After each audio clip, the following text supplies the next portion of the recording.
have an underdeveloped South Africa and an in-between middle South Africa. So I think the challenge over the past 30 years has been how do we build a staircase linking the underdeveloped with the developed South Africa, and that's a major underdeveloped South Africa and an in-between middle South Africa. AI has taken over. So I think the challenge over the past 30 years has been. I think AI is also coming into our session. Yes. AI has taken over this conference, I think. But I think the other advantage is, I mean, if you just look at India-South Africa relations, there was a great deal of skepticism from the global community. How will a black government govern South Africa? Will we ruin this country or will we take it forward? But India was amongst the first countries that had confidence and came and invested in South Africa. Today, we have about 140 Indian companies in South Africa. Various factors. We've just had our 7th democratic elections. So democracy is entrenched in South Africa. There's no chance of a coup taking place in South Africa. We have the 3 tiers of government that operate independently but complementary to each other: the executive, the legislature, and of course, our judiciary. All strong institutions. We have a very sound constitution. We are a constitutional democracy. So these are all factors that is attractive. When investors come, investors have certainty because entrenched in our constitution is the protection of investment bill. So you have that, you have policies that favor the investors, that we have policy certainty, but including also very importantly, given our infrastructure, including our banking and financial infrastructure, which ranks amongst the top 10 in the world, companies, when they come and headquarter in South Africa, it's not just about South Africa. It's about the larger region. It's about sub-Saharan Africa and the opportunities it provides. So you're looking at a massive market. Africa today is 1.4 billion. By 2030, it will be 1.75 billion. By 2050, 2.5 billion. It is also the market of the future. The UN population projection for the end of this century is that Asia and Africa will comprise 89% of the global population. So 9 out of 10 people walking the earth will be either Asian or African. And that's where your markets are. And Africa is your last frontier of development. And I believe that you will see increasingly an interest in Africa. I'm not going to name countries, but if you look at all of the regions of Africa, in North Africa, you can't ignore Egypt and Algeria, Senegal, in West Africa, Nigeria, Ghana, Cote d'Ivoire are important countries. In East Africa, Kenya, Uganda, Ethiopia are important centers attracting FDI and developing at a fast rate. In fact, last year, 20 of the 20 fastest growing economies, 11 were from Africa. Of course, from a low base, but it gives you some idea that Africa is now at a takeoff point and it's a good place to be. I was just saying to Mr. Kiloska, and in the short time I've been here in India, there's such great appetite from the Indian private sector to invest, not just in South Africa, the African continent. And I'm saying if you don't go there now, you'll miss the bus. So now is the time to come to Africa and look at the opportunities that are there and to look for mutual partnerships. We have about 20 plus South African companies here. That's too small. My mission is to ensure that we increase this. Part of the challenge is this relationship, not just South Africa, India, but India, Africa, suffers from a lack of visibility. India has such a large footprint on the African continent, but we know very little of it. We know about China because it's in your face all of the time. So I would like to see greater visibility of what's happening between India and Africa, between India and South Africa. And I think now is the time for us to work together for win-win cooperation. Thank you so much. Thank you. Thank you, Ambassador. And picking up from where you left, could I turn to Professor Renu Modi and ask her that do you think Indian investors and government policies are aligned to advance an India development initiative that places the private sector at the forefront of engagement with Africa? So Dr. Modi, please.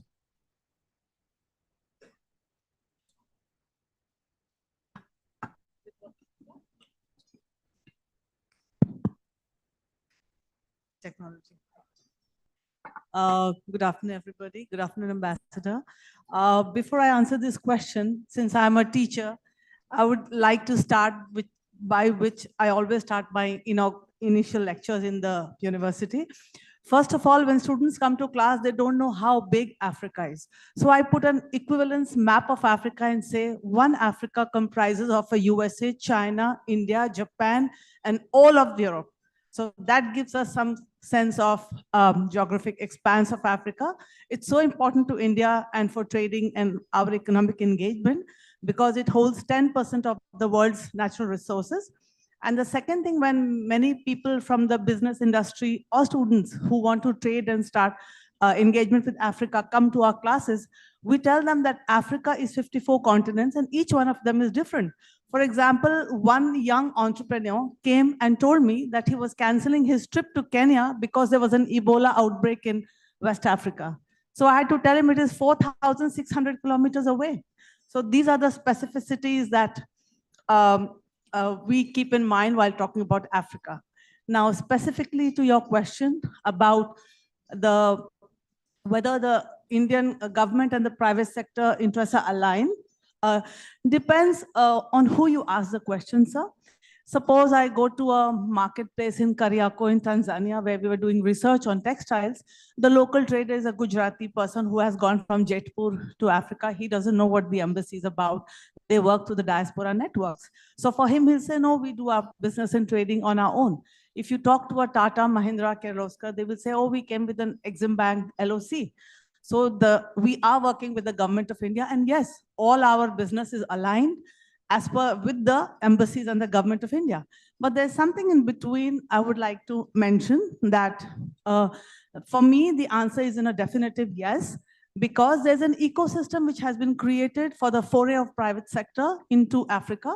And I'd like to just go down a little bit of history from 1964 when we set up the ITEC programs. Second, in 2002, the Focus Africa program that the ministry set up to increase trade with Africa. In 2004, where we set up the ideas and the Exim Bank lines of credit on soft terms to share India's developmental experiences were launched. And the Team 9 initiative in 2004, when West Africa was incorporated into our development plans and economic initiatives to Africa. And most importantly, the 3 India-Africa Forum Summits of 2008, 11, and 15, which intensified our cooperation. And most significant among that is the duty-free tariff preference scheme, which allows for market access of 98.2% of its products from 33 LDCs into India with no tariff on a non-reciprocal term. And I think India was the first country to do so. And in 2015 was a very significant year as well, because we took stock of what was going right and what was going wrong. So we also had an assessment of which policies were working in Africa and which were not. So in brief, yes, our government of India policies and the private sector interests are aligned. And one thing the private sector always tells us is that the government needs to increase the ease of connectivity. There are no Indian connectivity flights to Africa. Everybody has to take Emirates, which is too expensive. And the other option is the Ethiopian. So we need to increase, and of course, the increase in the number of Indian missions is very much appreciated. The setting of the commercial attaché is also one of the positive steps. And the handholding and at times the private sector does turn to the Indian High Commissions in terms of crisis, which is very well noted by the Indian private sector investors. Thank you, sir. Thank you, Dr. Modi. And perhaps what I can do is turn to Dr. Akshay Mathur of the Asia Society Policy Institute. And maybe I ask him that a stronger India-Africa economic partnership obviously is crucial. But in your view, what could be the key drivers of this partnership, especially in the second quarter of the 21st century? And how can India's entrepreneurial and industrial strengths support Africa's development without relying on sovereign guaranteed loans? Thank you very much, Ambassador Bambawale. Actually, built into your question are two important things. One is that you've given me a runway of a second quarter century. Thank you so much. So when we do this edition 25 years from now, when it'll be 31st edition, then it'll be interesting to look back. And the second thing is you've pushed me to think about a non-sovereign backed approach. I'm actually a little bit more concerned, I suppose, than some of my fellow panelists. I think we have serious challenges coming our way for all developing countries. And I say that for India, but I also say that for major parts of Africa, particularly sub-Saharan Africa. But I don't want to break it down regionally. I'm developing parts of Africa. What's happening in the West with the change in government, the Trump administration coming in, climate change, other geopolitical conflicts, we have to be cognizant that there are capital outflows. And for developing countries, capital and technology have remained and will continue to remain as the most important drivers. India and Africa cannot actually build a relationship or economic relationship in vacuum without these two inputs. And capital is going to become or is becoming scarce. The second thing is that the geopolitical risk premium is increasing. And as if we did not already have enough factors that went into political risk insurance without what is happening in the last 1 year or last 4 years alone, this has added to the complications. Now, this has impact on two things. One is that it limits on what the government can do, and it has limitations on what the business can do. Now, I think, let me break it down into two things. So let's focus on one. I know you said sovereign, but I wanted to just also break that down. You see, the African continent, just like India, is also dependent on the West for capital. Maybe top 5 of its major FDI, or at least 4 out of 5 are all from Europe, in fact, and the United States is the other one. If you look at a financial instrument like Euro bonds, over $100 billion worth of Euro bonds are outstanding. And African countries have borrowed. And Euro bonds are not cheap, they're high interest instruments. And now with added public debt, which has not gone away from, since we had COVID, this adds pressure.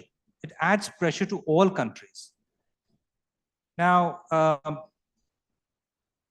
we have one more thing that we need to consider in the case of some of the African countries. Again, I know we're dealing with 55, but there are certain commodity exporters, and if they're not commodity exporters, many of them are commodity importers.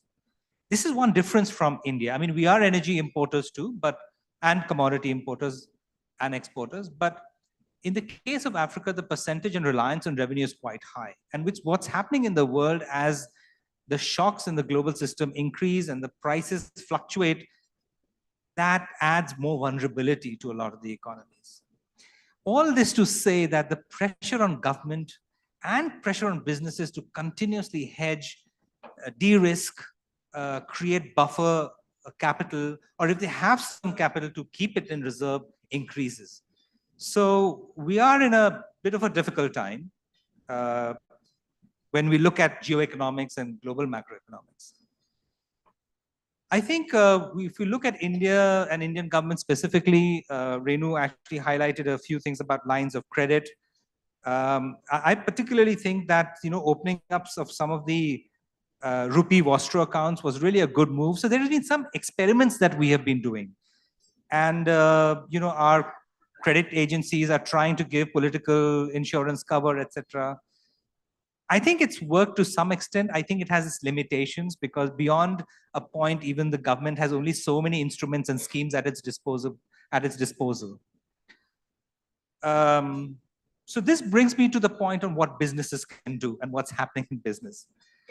I was really intrigued that Rama's not here. I think but as I was flipping through her book, Lilliput Land, which is outside, I saw a very interesting factoid that stood out to me. So in her book, she says that, there are 30,000 brands that small family-owned businesses have launched in India, 30,000. Whereas the multinationals have about 3,000, right? So this made me think this morning that, of course, multinationals is one way and they have made their approach. We always talk about Godrej products aside. When we talk about consumer products between India and Africa. But how do we get these other 30,000 products there? And I was trying to have a conversation with Prashant just before I got on, what is the composition of the Maratha chamber? And he was saying that, 70-80% of the exports that are coming out of the Pune region are by MSMEs. So I think we use the term MSMEs, medium and small enterprises in India quite a lot. But I think we need to use, and not just use, but own and support family-owned enterprises and family-owned capital a little bit better. I think our approach in India requires us to focus a little bit more on what we can do. I think there is a slight difference because we're not small and medium enterprises like Germany's Mittelstand. Our small enterprises, which are family-owned, requires the proprietor or the owner to travel to take decisions somewhat on relationships, but sometimes on instinct. So flights are probably an important component of that. And finally, I'll stop or make a point on trade agreements because, India doesn't have a great history with trade agreements. Our trade utilization rate is about 20%. That means only 20% of what we export actually goes through our FTAs. And that's a problem. And so how we leverage Africa's continental free trade agreement remains to be seen. I think the bigger companies will do a better job immediately, whether it's Indian or foreign. Toyota can go in there, or perhaps Kirloskar can go in there and can leverage it. But what do we do about the other industries? That remains to be seen. So I think I'll stop there, making this point that there is room for us to actually work a little bit more on family-owned businesses. And perhaps in some kind of a consortium-led model. And we can talk about that if there is still interest. No, thank you so much, Akshay. And I'm glad that you mentioned the African Continental Free Trade Agreement, because I think I'll turn to Professor Adam and ask her that, do you believe that this African Continental Free Trade Agreement will significantly impact Africa's ability to attract foreign direct investment? And if so, how? Thanks, Ambassador Gautam, for your question, inspiring question, and especially as I'm teaching for my master students international economics, so I feel related to this question. So speaking about African Continental Free Trade Agreement, I believe yes. Answer first is yes, it will give immense potential to African nations to attract more of foreign direct investment to our continent, and also not only foreign direct investments, even for our own national investors. They will be now much more happy to invest more in the continent rather than going and investing abroad. Why it is appealing to invest and get the maximum benefits of the African Continental Free Trade Agreement? Because speaking about the fact, if we, as Ambassador Anil has mentioned, we have in Africa 1.4 billion people, and our GDP in Africa is comprised over around $3 trillion US dollars. So all this makes that trade integration. We have the largest trade integration in the world. With if you are speaking about number of countries that are member of this trade integration, so it will give more opportunities and benefits for foreign direct investment, but there are challenges that I will highlight at the end. But I need now to speak more about what kind of benefits that foreign direct investors can get from the African Continental Free Trade Agreement. First of all is market access. Because it will be easier for a foreign direct investor to just to have their first factory installation or business to be open in one of the African nations, and it will be easy to get access to all other member countries in the agreement. So they will not go through all the bureaucratic struggles and to have to get access and to more countries. So it will be quite easy for them. Besides that, also there is speaking about supply chain. So it will open door for regional integration. More of a regional supply chain can be created, especially in agribusiness and manufacturing. So foreign investors, they can easily get their raw materials, intermediate goods from different African countries and get the maximum benefits of the low cost and of course the high production competitiveness. And of course, one more point is related to the reduced tariffs and non-tariff barriers. So according to this agreement, 90% of tariffs will be waived. So of course, again, this will give to the business, to the private business investor and foreign direct investors to have less costs now. And of course, again, it will increase their competitiveness when they will export their products abroad. So there is so much, or we can say there are immense benefits from the African Continental Free Trade Agreement to African nations and to foreign direct investors. But still, we have to admit it is not that much happy picture, and there are struggles and lots of challenges that we are facing in Africa. First of all is infrastructure gaps between the member of the African nations. As Professor Anil has mentioned, we are not all sharing the same, we are not all at the same level of economic growth and development. So much challenges, especially for infrastructure and energy and technology. So this is one of the main challenge. Also, we need to have a strong political will in Africa to make this integration to grow and to be a solid ground for future economic cooperation between the member states of the agreement. So I hope it will be a success story after some time. And for Egypt and South Africa, we do have a strong relation, and so maybe we can be, we will lead the continent for more future success. Thanks. Yes, absolutely. I mean, I'm happy, Professor Adam, that you mentioned the challenges. And Ambassador Suklal, if I could turn to you once again and ask you that, you know, many Indian businesses, and Mr. Sanjay Kirloskar of Pune, who's sitting here, he goes to Africa a lot. But Indian businesses often cite political risks, inconsistent policy implementation, high local financing costs as major challenges in Africa. So in your opinion, how can these issues be addressed to create a more conducive investment climate, and also the infrastructure point which both Professor Modi and Professor Adam made?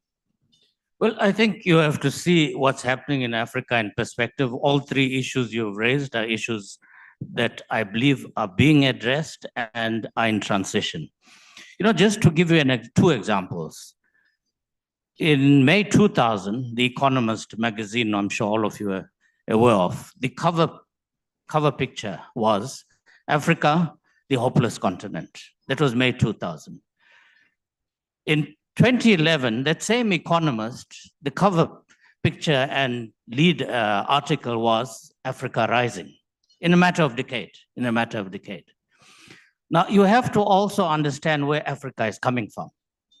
You have to go back to the roots. Much of the problems we are experiencing in Africa today emanate from the 1884 Berlin Conference, when the colonial powers decided who's going to rule which part of Africa and divided Africa. I mean, what you're seeing between DRC, Rwanda, Great Lakes region today, it was all one people just divided arbitrarily, borders made, straight line. If you look at some of these lines, it's just so straight. And Africa is still in its infancy in a number of areas. Now, the second example I want to use is when I served as South Africa's ambassador to the EU. During that period, we were negotiating with the EU the free trade agreement called the EPAS, Economic Partnership Agreement. Africa was divided into 5 regions. South Africa was part of the Southern African region, a group of 7 countries. For the major part of my 6-year stay there, I was part of the negotiating team. There were 2 countries, I wouldn't mention the names, that didn't have the capacity to negotiate. They had to get assistance from our European partners. Now we're negotiating with the Europeans and they are the advisors of these 2 countries. And we felt very uncomfortable with that. But that was the reality. It was their sovereign right. They asked for assistance and this assistance was provided.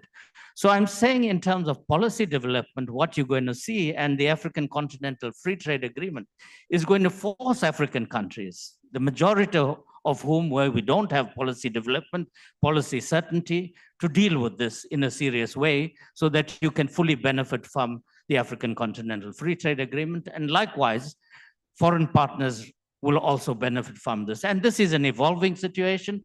And this is where I believe India can help Africa because of the expertise you have. If you want to move from aid to trade, help us to have a regulatory environment that will facilitate ease of doing business in the African countries. And given your experience, you can help us. But this is not unique to Africa. You find this in West Asia, high risk area, but the investors are still going there. Same with Africa. The investors will complain, countries are more cautious, but capital will flow. Wherever there's opportunity, capital will flow. They always say capital is a coward. As soon as there's a problem, capital will run away from there. But that's the nature of how capital is. And I'm saying Africa provides opportunity. We are learning, we have to have policy certainty, develop these areas of governance.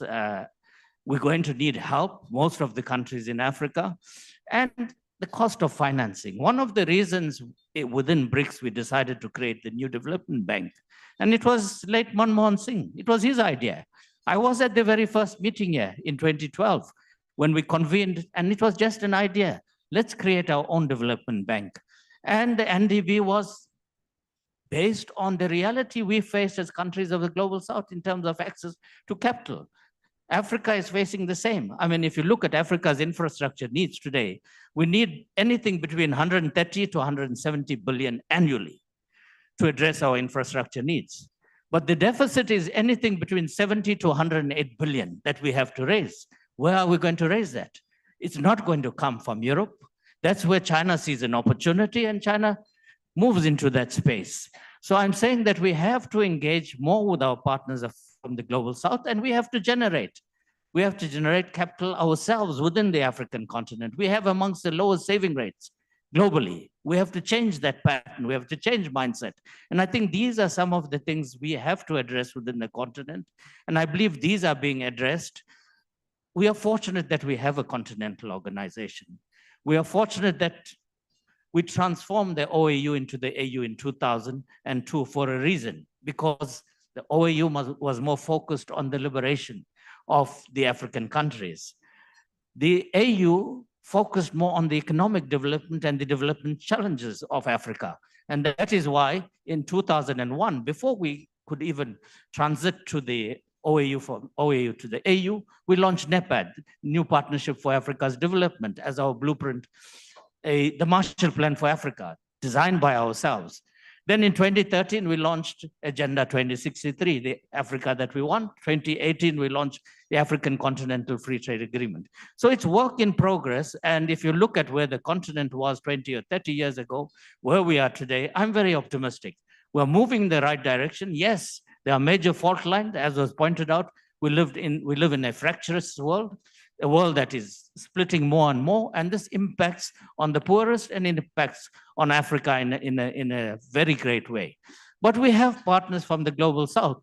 Why did you launch under your G20 presidency, the Voice of the Global South? And the 3 editions that you have, you address the fault line as it impacts on the Global South, Africa included. And I think we in the Global South will have to start doing more amongst ourselves, because that's where your markets are and that's where the future is. And Africa is part of that equation. Thank you. Oh, thank you very much, High Commissioner. Let me turn to Professor Renu Modi and also ask her that whether she shares Ambassador Suklal's perspective on these challenges. And in your opinion, Professor, what strategies could help mitigate these risks for Indian and other investors from Asia and maybe even beyond? Okay, thank you, Ambassador. So I'll take this very interesting cue from Ambassador Suklal when he's talking about The Economist. So one of the challenges I feel that Indian business face is following the Western narrative. For example, The Economist that he mentions. So in 2000, you have Afro-pessimism, as he says, hopeless continent.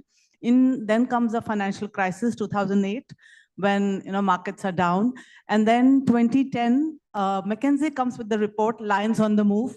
Following that, quickly, Economist brings the article on Africa Rising.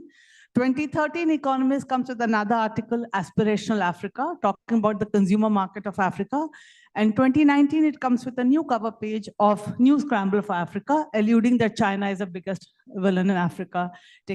So I feel that we should set our own star for sailing.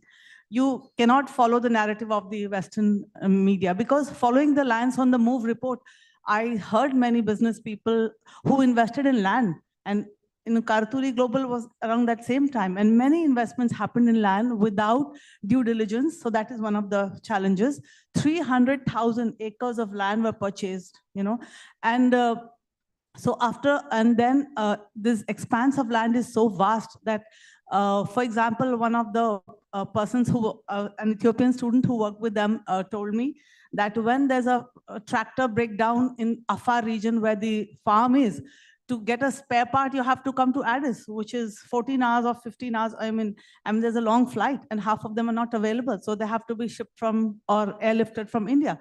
So these are the kinds of challenges of without a support structure. Then there are, when the due diligence is done, the study is done of the country. Then you have bordering Sudan, where there is a Baro River, which is flooding.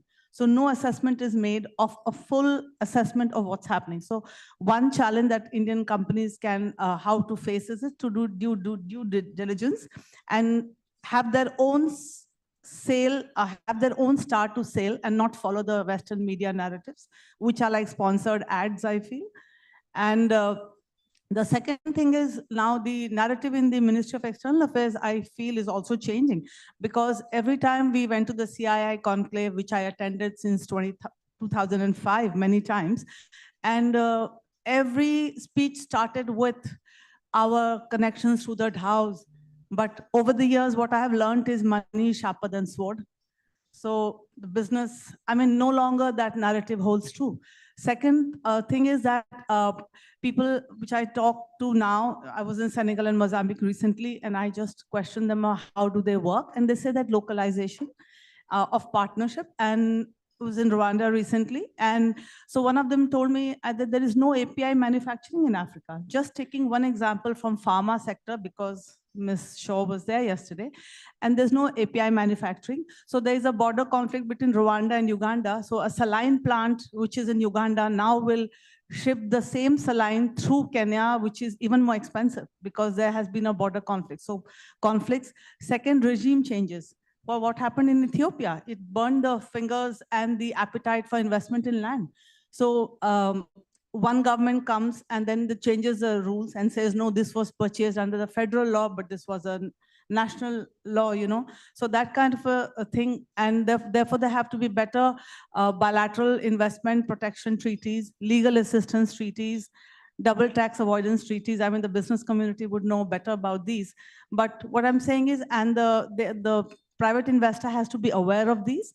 And just to get back to the pharma sector example, talking of South Africa, I have many colleagues and friends who are in the pharma sector from South Africa, and they say it has a best regulated market, but to get one regulation approved, one pharmacopoeia approved, it takes 5 years, and that in South Africa. So with the AFTA, they hope that, or they put forward every time at every academic seminar and writing, is there should be one Africa, one pharmacopoeia, one regulation and valid for entire Africa. So these things need to be done. Then of course we have mentioned transport. And Ambassador, it's really interesting, you know, we sometimes the figure of bilateral trade in MEA documents and all, maybe 100 billion, but I think the best place to research on Africa trade is the airports and flights. So we find so many young people who are working in the Tanzanite factories in Dar es Salaam. Some person from Rajasthan has a small travel agency in Senegal. He speaks French, his children are all there. I don't know even if we ever collate that data into our trading. So I feel there's a lot of intense trading going on at the ground level, people to people level, which escapes government data collection. And so I think we are much more engaged in Africa. And as Ambassador said, there is no visibility. I was in Mozambique last year, and there's one bridge which has been made from Maputo to, I forget the name, there's a temple there, Siavanga. And there's a big red board saying Friends of China or something like this, you know. There's an agricultural demonstration farm, which the Chinese have made. There are huge billboards saying, you know, it's a friendship cooperation farm or something. But there's so much of Indian presence in many of these African countries. I have never seen a billboard. I mean, there's a Godrej factory there in the industrial area, but we didn't even see a big board. So as he says, we need visibility and more people-to-people interaction. And of course, yeah, coming back to business, we must bring in the challenges mentioned that there's more African agency than there used to be. And take the example of Rwanda just this week. They have told the Belgians that they do not want the bilateral aid anymore because Belgium does not approve of Rwanda's stance on the M3 rebels, or, you know, the support to the M23 rebels, which they have denied. So there can be no political interference and total respect for every country. And yeah, I think these are the challenges that I could think of. Thank you so much. I'm happy that many of you have mentioned about people-to-people exchanges, that there is a presence, an Indian presence in different parts of Africa, but there's very little doubt that we need to step up people-to-people exchanges. High Commissioner Suklal mentioned to me that right now there is no direct flight between India and even South Africa, leave alone other parts of Africa. So there's a lot to be done, and I hope that gets done in the coming years. Dr. Akshay Mathur, if I could turn to you and ask you that India provides 97% duty-free tariff preference access to African least developed countries. Do you think this serves as a strong incentive for Indian companies to invest in Africa and enhance trade and investment? And how can this initiative be scaled up for greater impact? I think I probably gave a hint towards the end of my last intervention that, you know, India's utilization rate of FTAs is close to 20%. That means only about, and this is average, but there are areas where it's lower. And so that's the amount of trade that goes through the FTA, which has been signed. Amongst India's top 10 trading partners where we export, we have FTAs with only 3 of those nations. The whole world trades with China, but very few countries, for instance, have a trading agreement with China, right? So, I mean, the United States and China have $600, $700 billion worth of trade, and they have no agreement between each other. I think the point is not that we do not need a trade agreement.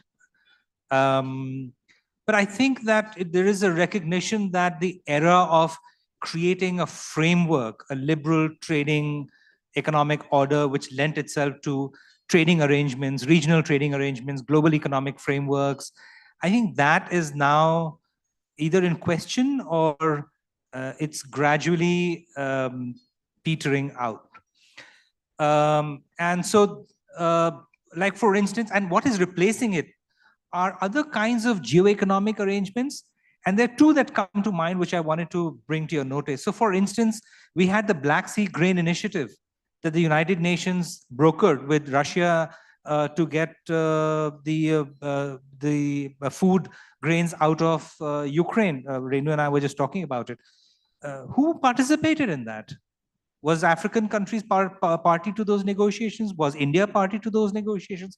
I certainly can't say who was in the room or not, but I think it's clear that in that kind of a geoeconomic arrangement, which has significant impact on commodity prices, flow of food, it's really important. Same thing with the Russian oil price cap system, which was introduced by the United States and Europe to cap Russian prices. Where was India and Africa there? So these are significant issues which have an impact on even how India and Africa trade with each other. So I think the time for deal making has come. I think it's more targeted, it's more investment driven, I think. And I think that's where the government machinery and business will have to now step in and build capacity. And let me ask Professor Adam, and let me say that after this, we'll open up to the floor. So I do hope that there'll be some questions from the floor to any of our panelists or to all of our panelists. But Professor Adam, if I could ask you from an African perspective, do you believe that the duty-free tariff preference program is an effective tool for attracting Indian investment? And what improvements can be made to encourage deeper investment from India? How do you think we should go about that? Thanks, Ambassador Gautam, for again this interesting question.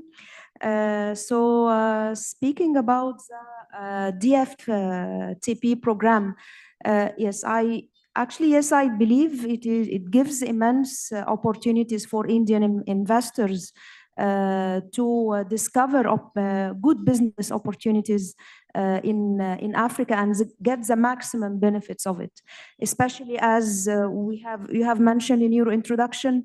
According to this agreement, it waives tariffs for 97% of products originated in Africa, and they can have access to the Indian market. So yes, it gives good opportunities, but again, there are challenges that the Indian investors are facing in Africa, including first, and the most important is the inadequate infrastructure, and we have all agreed on the inadequate infrastructure, political instability, the business environment, and of course is not attracting the Indian investors and also other investors to pump more of their financial flows to the African continent. And another point also is important to mention here is we have in Africa limited export diversification. So we end up by just exporting to India just primary raw materials and very few manufactured goods. So this is a big challenge because we are not able to increase our production capacity and produce high value added goods where we can get the maximum benefits of such kind of agreements. Answering the second point in your question, what improvements could be made to encourage deeper engagement? So I believe first we should work, and here India can support Africa on capacity building, as we need more of technology transfer and production capacity building, increasing the quality of goods produced. So we need to have more assistance from the Indian side to train our youth and producers on how to be able to compete in the international market and therefore to get access to the Indian market later. Another point to mention is, of course, the infrastructure, because we have all mentioned the infrastructure. So we need to have more investments. We know that China is giving huge amount of money to African countries to build their infrastructure. So it will be a good opportunity for India also to compete with China and to have, in collaboration, of course, with international organization, and to invest more in sustainable infrastructure projects in Africa. And since we are talking about trade, we cannot forget the trade facilitation. So we need also to have a complete reform in our customs, duties, and logistics, non-tariff barriers. So all this, of course, needs to be reformed, and we can also implement it the same, since we were speaking about the African Continental Free Trade Agreement. So it would be a good opportunity if African countries discuss this and implement a complete reform of trade for trade facilitation purpose. Lastly, for the last point, what can African countries do to attract more foreign direct investment from India and from other also investors from other countries? We can have, for example, like establishing new special economic zones and provide more tax incentives, invest in infrastructure and in energy sector, digital transformation. So here it will attract more investors, and because they will have their investments with a lower cost in Africa, and it will increase their competitiveness when they will export their products to other nations. Also, what can be done is that African countries, they can attract foreign direct investors from India and from other countries through public-private partnerships. And here also it can be in education or in healthcare, the sectors that we need the most to have cooperation and partnership with private sector in Africa. And we have very good experience in Egypt in having mutual agreements with private sector to invest in public services like education and healthcare. So we can also try to expand the same experience and through capacity building and sharing knowledge with our African friends and brothers. The last point is that can be done, of course, since I have mentioned that for any investors, and also Professor Anil said that we don't like instability investors here. So we need to have political and stable environment. So we should work on establishing a sustainable and stable political and business environment, increase governance, transparency, and that point has been mentioned yesterday, and India has done a lot in that. So again, India can help the African countries in increasing their governance, transparency, and to assist them in their political transformation towards democracy. So I hope that we will have more of, especially what we need from India as Africans. That point, 2 points, like to summarize from all I have mentioned: infrastructure and capacity building, and we can expand the ITEC program, and of course, if we can have more of the African scientists to get opportunity to be trained in India, and open doors for them here, especially in sectors like agriculture and IT. Thanks. So with that, I think we have just a little bit of time for questions from the floor. And if you would like to ask a question, please raise your hand, introduce yourself, and please do mention to whom the question is addressed. So questions from the floor. I can see a hand up here in front. Mr. KP Nair, hand up. Please go ahead. My name is KP Nair. I am a columnist. I would like to ask the panel if India's relations with the African continent is ethnically lopsided.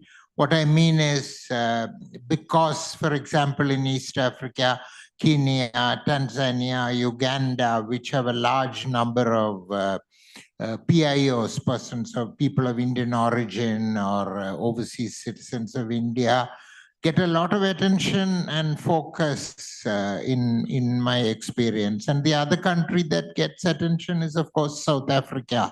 Again, for reasons of Indian community and for historical reasons. I'm excluding Mozambique and Angola because of the energy potential of these countries. But barring these, is there, are the relations, are India's relations with the rest of Africa focused on these countries to the exclusion of the continent as a whole? Is the rest of the continent suffering in terms of India's relations because of this ethnic factor?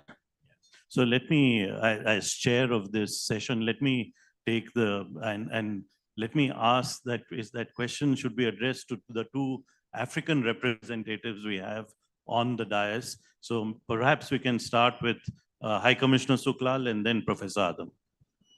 I wish that was the case, Mr. Nair. You have a great asset with an Indian diaspora, but India has not utilized that. China has a very small diaspora in Africa. And I speak from experience because for the major part of my career in Pretoria, I oversaw relations with Asia, including China. That's an asset, but India doesn't conduct its relations with Africa in that way. It does it from government to government. That's the first pillar in consolidating relationship. If I look at one of the complaints we had, I was at the Pravasi in Odisha a month or two ago. And for the first time, Prime Minister Modi raised the issue of the Girmitiyas, my ancestry and many other parts of where Indians went as indentured laborers, that you have neglected that. In South Africa, of course, sanctions isolated us from India for over 40, 45 years because, rightfully so, India imposed sanctions on South Africa. The Indian community had no contact. You couldn't even send a priest to a temple in South Africa or teacher of Hindi or Tamil. That's why my generation, we lost our Indian language because of the sanctions, the unforeseen cause of isolation and the impact, negative impact it had. India doesn't transact with Africa in that way, but it should start looking, and I think it's starting to do that now, that that's an asset. I mean, if we have a sizable Jewish community, the largest in Africa, they are linked with Israel, and Israel use it very, very effectively. As I've said, we now have about 600,000 Chinese that have come and settled in South Africa. I'm the honorary chairperson of China-Africa Society, South Africa Society. And I see how they network and use the local Chinese community. There's nothing wrong in that. There's nothing ethnic about that. It's using opportunities that many others do. As I said, we have a very strong European community in South Africa. They use it very effectively. They use it very effectively. And I believe that India can develop this and use it to its advantage.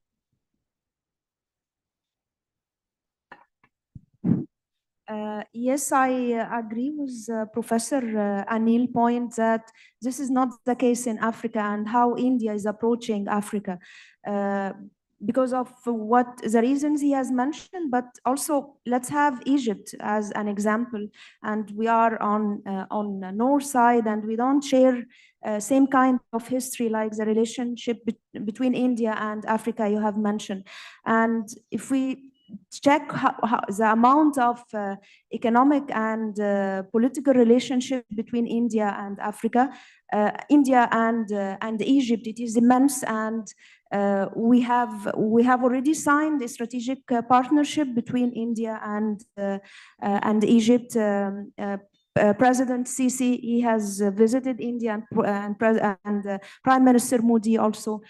We have investments, Indian investors investing huge amount of money in different sectors in Egypt, in pharmaceutical and agribusiness, and also energy, because there is lots of opportunity. So again, here it is related to the investor mentality. So whenever there is a very good opportunity to invest, they will go. So they will not keep in mind that we have a strong relationship or that history, or there are Indians living in this country or not. So it is about that business environment. And the countries who are able to attract more Indian investors, so they go and invest. So that's it. So with that, I'm afraid, I know there are a few more questions, but you'll have to catch the panelists at lunchtime. But I think I have to bring this session to an end so that we can stay on schedule. Please join me in a loud round of applause for the panelists.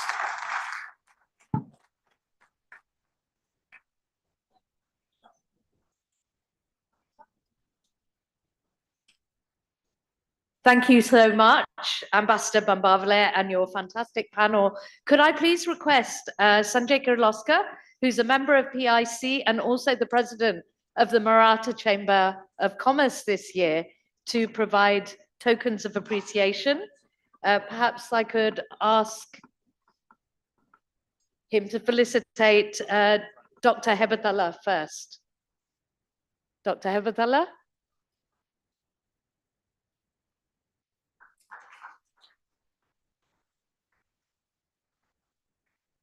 His Excellency Dr. Anil Suklal.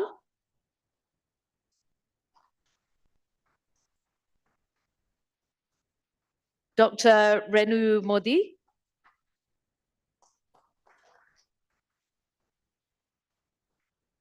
And finally, Akshay Mathur.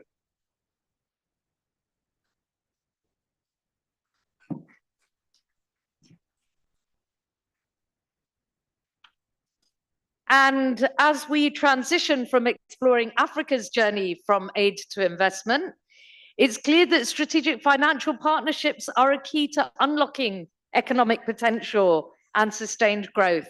So who better to continue this dialogue than Rajneesh Kumar, who's redefined financial services in India with the SBI and now drives digital payments and financial inclusion as chairman of MasterCard India. In conversation with Dr. Ganesh Natarajan, this fireside chat will delve into the future of finance leadership and how strategic investments can reshape economies. So can I please welcome to the stage Dr. Ganesh Natarajan and Rajneesh Kumar. Big round of applause, please.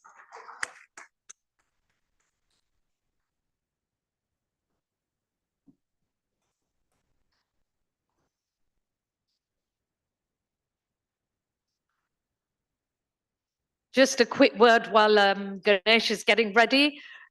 You're probably aware, but I will say it, Rajneesh Kumar has been at the helm of India's financial revolution. Former chairman of the State Bank of India, he's navigated the nation's largest bank through unprecedented change, pioneering digital innovation and championing financial inclusion. Today, as chairman of MasterCard India, he's at the forefront of transforming digital payments, empowering consumers and small businesses alike. So in an era marked by economic fragmentation and rapid technological change, his leadership really has demonstrated how financial institutions can build resilience, drive productivity, and shape the future of digital economies. Fireside chat to begin. Ganesh, over to you. Thank you.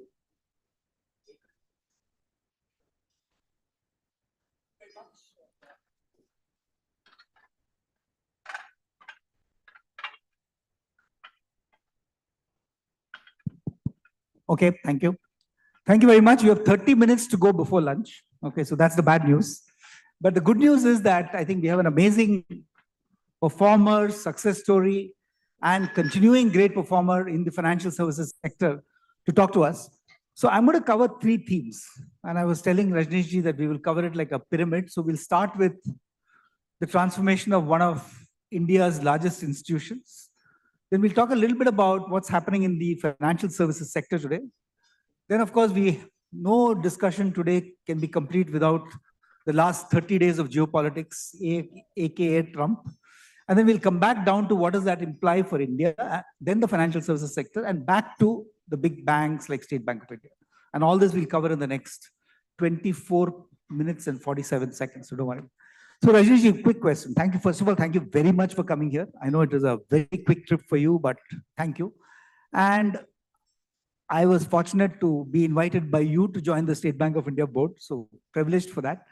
But knowing what you have done, okay, both the complete digital transformation of State Bank of India, the partnership with various banks like Yes Bank, even the efforts you made with Jet Airways, etc. Just tell us a little bit about your journey and what makes Rajneesh Kumar Rajneesh Kumar. Thank you for the introduction, and it was always a pleasure to have people like Ganesh Trajan on the board of State Bank of India, because this is where all the journey and transformation journey is started. So first, sort of a disclaimer. When I completed my term at State Bank of India, and one of the financial journalists asked me, what is your legacy in State Bank of India? And my response to him was that we are here as chairman for a very short period of 3 or 4 years. So not a single chairman or one person can claim a legacy. We are like gardeners. Your predecessors, they leave some samplings for you to nurture. And when you leave, you have already nurtured those samplings and you plant some saplings for your successors to nurture. So that was my answer to him. And I still hold to it. And in that conversation, interestingly, Aditya Puri was there. So it was a conversation with two people. So Aditya Puri for 30 years, he can claim legacy. State Bank chairman, nobody can claim that kind of legacy. It's in the DNA of the organization. But it is to the credit of State Bank of India, its management or whoever has been at the helm of the affairs, that despite the government ownership, which people believe that if you are government owned, you can't do anything. So that myth was broken, because government doesn't say that you can't act or you can't do things. There is a framework, because it's a large organization. You have to keep in mind that framework, but otherwise I tell you, it's a big myth that being government owned and you can't work like a professional organization. So as I said, that there were already a lot of effort which my predecessors had done, but some of the simple things like resetting the vision, mission, and value statement. So when it was set earlier, it was just for the sake of memorizing whenever we used to appear for the promotion interviews. Only then we will have a look at it. But with the help of SBI rank and file and staff, we first defined a vision, mission, and value statement, which is very easy to remember. And even today, if you go to any State Bank branch and ask the person at the bottom, they will at least be not able to probably narrate the vision, but they will be able to narrate the value system, where I said steps, which is service, transparency, ethics, politeness, sustainability. So this is the value system which will drive State Bank of India in future. And everybody, starting from chairman, board, key management personnel down the line, whatever action we take, it should be by them. We should keep in mind if my action conforms to that. And that helped a lot. And I will tell you a small example that Big Bull, late Rakesh Jhunjhunwala. So I asked him in one of the interactions that, why don't you hold State Bank shares? And his response was a bit shocking. He says that we don't believe that what actually is the book value of your share. That was his response. I told him that we'll meet after a couple of months. And that is when the big cleanup happened. And 3 months, 3 quarters, State Bank declared a lot of big losses. And there was a lot of concern. There were a lot of comment, political comment, what is happening to State Bank of India. whether it will survive, not survive. But that became very necessary because when we are talking about integrity and honesty and where we are certifying that it is a true and fair picture. So why should an investor like Rajesh Jhunjhunwala have any doubt about? So that was one of the starting point. There are so many things, and given the time is short, but that was the starting point, clean up the balance sheet and over provide. So Dinesh, who is my successor, he was the first chairman to get the cleanest balance sheet over provided. And I'm happy that he continued that. Because the current chairman also has received the balance sheet, which is very clean, over provided. So on that front, today, whatever you see State Bank's performance, it's true and fair picture. Then you talked about digital transformation. So any transformation or for any change management to happen, the biggest stakeholder is the employees. Apart from, we are dealing with customers, they do get impacted. And whenever any change is being implemented, communication becomes very important.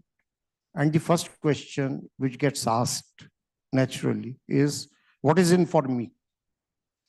If I'm doing something, I'm reorganizing a department, I'm implementing a digital age. Now, whatever I'm doing or whatever management is doing, how is it impacting the life of the people who are working not at the administrative offices, more so at the branches, which are the touch points for the customers.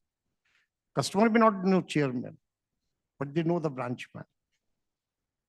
All the risks happen at the branches, all the profit comes from them.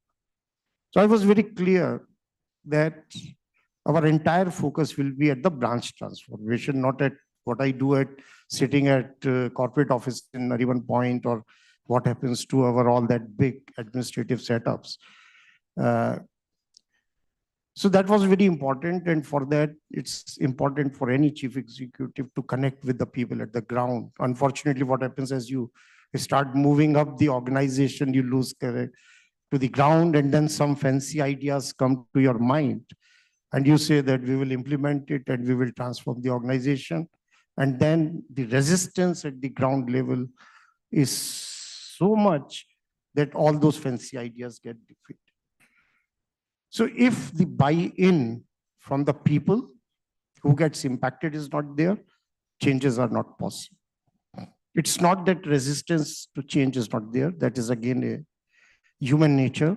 We live in our comfort zone and no one wants a change. And in all organizations, there is a turf to be protected. So whenever there is a change, the first thing, the people who own that turf, they start assessing how does my turf get impacted? Am I less powerful or more powerful? So convincing that, breaking those turfs, those silos in an organization like a State Bank of India, it is always again a challenge which a CEO, chairman, but it can be done, and it was done. And people from outside don't recognize, but in 3 years, there was a huge change in the way State Bank was functioning. We have our local head offices. So they are regional satraps, like call them. So earlier, their function itself was control function. But the changes were made and all the control functions, all these things were taken away from them. And they were made the business heads in real sense. So that was another big change. Again, as I said, a lot of resistance. And you talked about, finally, I'll talk about YONO, which is the flagship program. One is, again, I'm saying to the credit of all my predecessors, there was a lot of emphasis in State Bank of India in adoption of technology. And not today, we were the first even to have computers for reconciliation.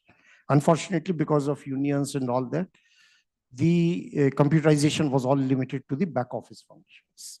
First time in mid-80s, in 90s, the computerization in the banks, and particularly in the public sector banks, it started impacting front-end technology and impacting the customers. And when the reforms happened in India in 90s and private sector banks came in without any legacy, so that was a wake-up call for all the government-owned banks. And then banks started implementing core banking solutions and the latest. But when I started this journey of YONO, which is today I can say that it is the largest digital bank within the bank, of course, it's not a separate bank, but no bank globally would have more than 80 million registered users. It is more than the population of UK or Germany or this. And within the board, there was a huge resistance around it. And the resistance was coming from the fact that are we biting more than what we can? So it was not that it was not a genuine concern, but ultimately somebody had to accept that challenge. And I was managing director at that time when I started this initiative, and Arundhati Bhattacharya was the chairman. She also asked me this question, will you be able to handle it? Will there be like a lot of disruption? So I said, don't worry, madam, we will handle it, but there is no other way. We have to do it. And then what is started with the initial idea of building a marketplace, it became a complete banking solution. And today, there is hardly any banking transaction or what we call consumer journey which cannot happen on YONO. So it is a success story. And many people ask me again that you're owned by the government, how could you do it? Because nobody else can today say that as a brand also, YONO is known now universally. I don't think you can recall as much any other banking mobile application as YONO. And the strategy was simple again, buy-in from the customers, communication with them, buy-in from the employees, and personal interest at chairman's level, because all customer journey on YONO, before they go to the market, were approved by me after experiencing. So ultimately, it is like taking along your people through communication, through your own conduct, and answer the question that if you do something, how does it make their life easier and not miserable? Thank you, Rajneesh. In fact, I can vouch for the one fact that I've known 4 chairperson gardeners in State Bank of India. Arundhati Bhattacharya, who of course is the co-author on our latest PIC publication on Nari Shakti, and written a fantastic chapter on what it takes for a woman to succeed in large corporations.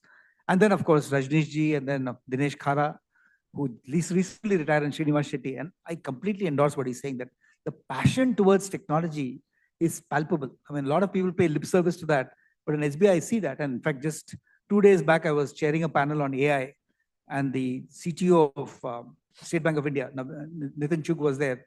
And he was talking about how 160,000 crores of value of transactions is now being enabled by technology and AI.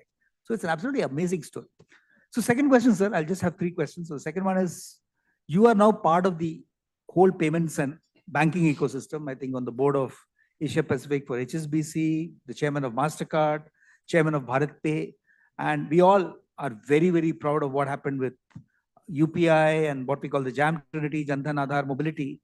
And a lot of people, give credit to Nandan Nilekani and his team for making that happen. But we are, as I think Sanjeev was saying this morning, we are so far ahead in terms of the sheer use of technology. I think it's amazing. So what is your view? Where are we today as a country in all your areas, payments, what is the future of credit cards? Any quick thoughts on where are we today in India? Yeah, no, absolutely. We are way ahead. And it is the finest example, UPI, of public-private partnership, where the digital public infrastructure was laid by the government and applications have been built by the private sector. And Nandan has played a key role in establishment of NPCI first, and then designing Aadhaar, or what do you call, and then the UPI, which is a like envy of the world today. So payments, definitely, we are way ahead, and the success is ease of using it, and it is zero cost. So what I heard in the previous section, marginal cost of product. So there is of course an element of cross subsidization, because the banks are bearing, or the whoever is the player, whether it is PhonePe, Google Pay, Bharat Pay, on those small transactions where you can't charge a fee. So you lose some money on that. And government also, many times they have very clearly said that you make money or elsewhere. And that is where the cross-sell to these customers, either you lend or you give other products. That is how we try to make money. And the possibilities in use of technology in the financial system are again endless.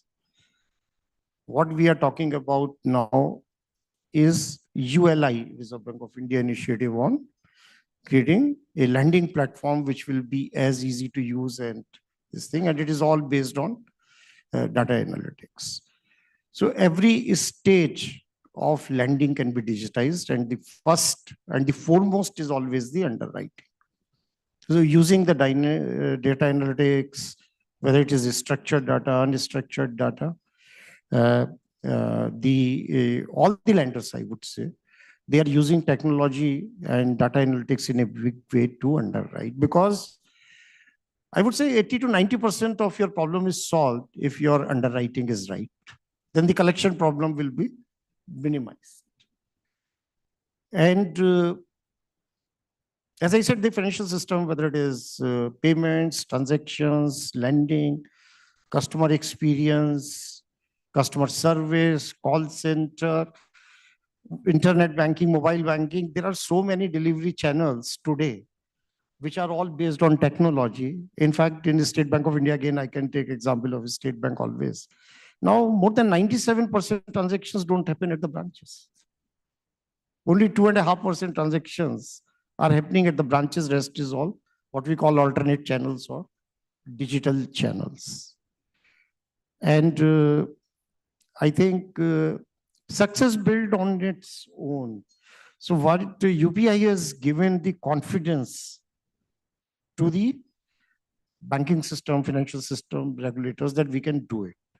And digital lending is where now a lot of action is happening, and will continue to. No, absolutely, sir. Very amazing. In fact, I remember last year, AD, I think Minister Jaishankar was here as one of the keynote, and he has made some famous statements on how between his son who lives in America and what he sees in India is so different. And anecdotally, I have the same evidence. I remember 3 months back, I was in Chicago airport and went to the coffee counter for a cup of coffee. This was like fairly early in the morning. And the lady says, "I'm sorry, sir, I can't give you coffee because my computer system is not working." I said, "But your coffee machine is working. How much is the coffee?" She said, $3. I said, "Here's $5. Give me $2 back." So she said, "How does that work again?" I mean, this is the dependence on technology. Whereas in India, this is like, it's an everyday occurrence now. But I remember 6 months back or a year back, many of you may play golf, but at the 5th hole of the Pune Golf Club, there is this little chai shop that you have. And I went there and said, "How much is the tea?" He said, 30 rupees. I said, I gave him 100 rupees. I said, "I hope you have change." He says, "Sir, UPI karo na." This is a guy who's probably not even past school, but he's got UPI everywhere. And I believe, though I have no authentic information to prove this, that some of the holy cows in Varanasi have UPI tags on their backs. So you don't need to worry about giving donations anytime. I have no proof on this. But so it's only and you are saving somebody a lot of money. Yeah. As a consumer, you are saving a lot of money. Yeah, Because absolutely. earlier, getting the change was a big problem, no more. Absolutely amazing. So, sir, last question. We are all watchful, as Sanjeev was saying, every morning we get up and there's a new Trump announcement. So we wonder how that will hit us. And today, the whole financial sector, yesterday, Ajit Ranade was asking Minister Goyal, Piyush, a question saying that, look, I mean, why is it that the net inflow of investment dollars has actually come down to zero in this country?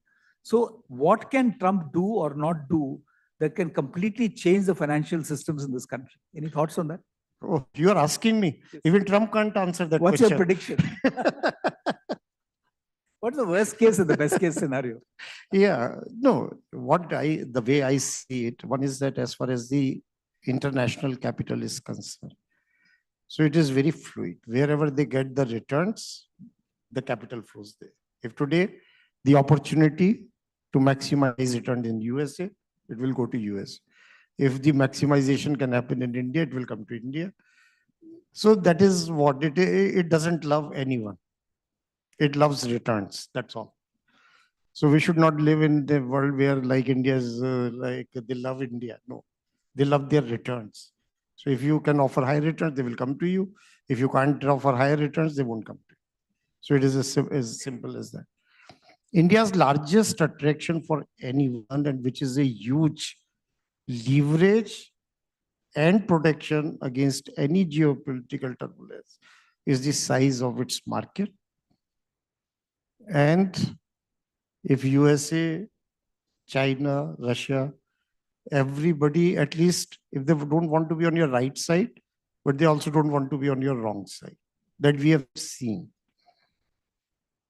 So it is nothing else but the size of the market and power of this market, which nobody would like to ignore. So that is our biggest protection. So till such time we have a decent growth, our market size grows, our income level grows, consumption grows. So world will definitely take care of you. It's all always pure economics, nothing else.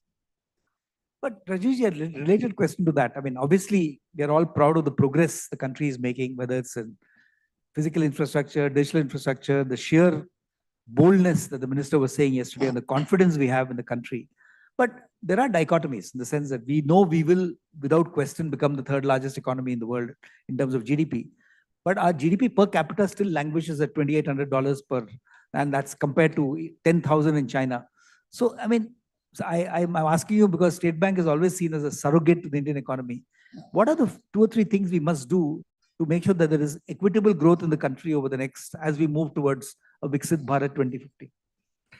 So I think this is the biggest opportunity, as you have said, because our per capita income is low. So that's why the opportunity is the largest for us. Even if we take it to 3 times. Yes. So the size of the economy itself is huge. What I still feel that if you look at ease of doing business, I don't know about the index, but at ground level, there are issues and challenges. There are challenges in getting approvals at local level. There are challenges in getting land. Even now, talent and labor has become a problem. Your cost of utilities, whether it is electricity or power, it is huge or uncompetitive. I won't use the word huge, but uncompetitive. So despite all the incentives, PLI, the governments talk about deregulation, but the fact of the matter is that there's still a lot of regulation and there are a lot of businessmen and entrepreneurs in this room. So if you talk to anyone, they will tell how difficult it is to set up a shop or do business. So do we need an Elon? So do we need an Elon Musk and a Doge in this country also? Yes, no, not Doge. I will give you one small example. When I was regional head of UK operations, I opened a branch outside London, and we were employing 4 people, and there was just a £200,000 investment, and that brought all the important people of the town and photographed me, welcomed me as if I'm investing billions of dollars. So that is the kind of attitude of the local authorities, politicians towards investment. A £200,000 investment. Just imagine the kind of welcome I got there. It opened my eyes. Do we welcome our businessmen and entrepreneurs in this manner? In that fashion. The day we do that, we will be on a different. Absolutely. And I think that hope very much exists. Thank you very much, sir. And Vandana, you'll be delighted we finished on time. So before time, 50 I know, seconds. She doesn't have to worry about this. I'm giving her 48 seconds for closing remarks. I think you've robbed us, Ganesh, 48 seconds more. Thank you so much.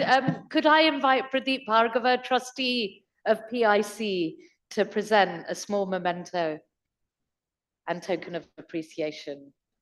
Ladies and gentlemen, a big round of applause for Rajneesh ji.